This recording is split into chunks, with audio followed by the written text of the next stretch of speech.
بسم اللہ الرحمن الرحیم۔ السلام علیکم دوستو ناظرین، اس ویڈیو کے اندر ہم آپ کو حضرت محمد صلی اللہ تعالی علیہ وسلم کی قبر انور سے آواز آنے کا ایک معجزہ بتانے والے ہیں۔ ناظرین، اس ویڈیو کو پورا اور آخر تک ضرور دیکھنا اور اس ویڈیو کو دل سے لائک کر کے ضرور جانا۔ ناظرین، حضرت سعید بن عبدالعزیز سے مروی ہے کہ ایام حرہ میں 3 دن مسجد نبوی شریف میں نہ اذان ہوئی اور نہ تکبیر۔ حضرت سعید مسجد میں ہی رہے اور انہیں نماز کے وقت کا پتہ ایک گنگناہٹ کی آواز سے چلتا تھا جو رسول اللہ صلی اللہ تعالی علیہ وسلم کی قبر انور سے ہر نماز کے وقت آتی تھی۔ ناظرین، یہ بات لکھی ہوئی ہے مشکات باب الکرامات صفحہ 545 پر۔ ناظرین، یہ واقعہ حرہ 63 ہجری کا وہ بھیانک حادثہ ہے کہ جب یزید پلیت نے مسلم بن عقبہ کو ایک لشکر دے کر مدینہ شریف پر چڑھائی کرائی اور سحار رسول صلی اللہ علیہ وسلم کو برباد کیا۔ بے شمار مرد و عورت قتل کیے گئے، آبرو ریزی بھی کی گئی۔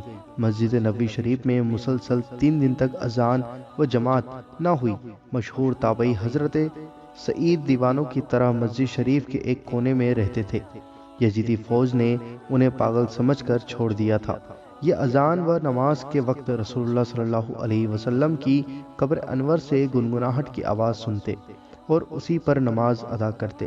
ناظرین، آپ کو کیسا لگا یہ معجزہ حضور نبی کریم صلی اللہ تعالی علیہ وسلم کا کہ قبر میں سے اذان کی آواز آ رہی تھی جب یزید نے ایسا کام کیا کہ وہاں اذان اور نماز ہونے دی تو؟ ناظرین، مجھے امید ہے کہ آپ کو یہ ویڈیو ضرور پسند آئی ہوگی۔ اس ویڈیو کو دل سے لائک ضرور کریں اور اس ویڈیو کو دل کھول کر اپنے عزیزوں کے ساتھ ضرور شیئر کریں اور سب کو بتائیں کہ جب کوئی انسان ایسا کرتا ہے کہ نماز پر پابندی اور نماز پر روک لگانا چاہتا ہے اور نماز نہیں ہونے دیتا ہے تو اللہ عز و جل اپنے حبیب کے صدقے کسی نہ کسی طریقے سے نماز کو کروا ہی دیتا ہے اور اذان کو کروا ہی دیتا ہے۔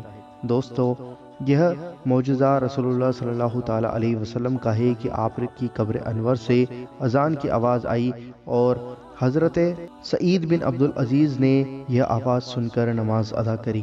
دوستو، ویڈیو کو دل سے لائک کریں اور زیادہ سے زیادہ ضرور شیئر کریں اور آپ کے اپنے چینل اللہ دین کو ضرور سبسکرائب کریں اور بیل آئیکن ضرور دبائیں ہماری ہر ویڈیو کا نوٹیفیکیشن پانے کے لیے۔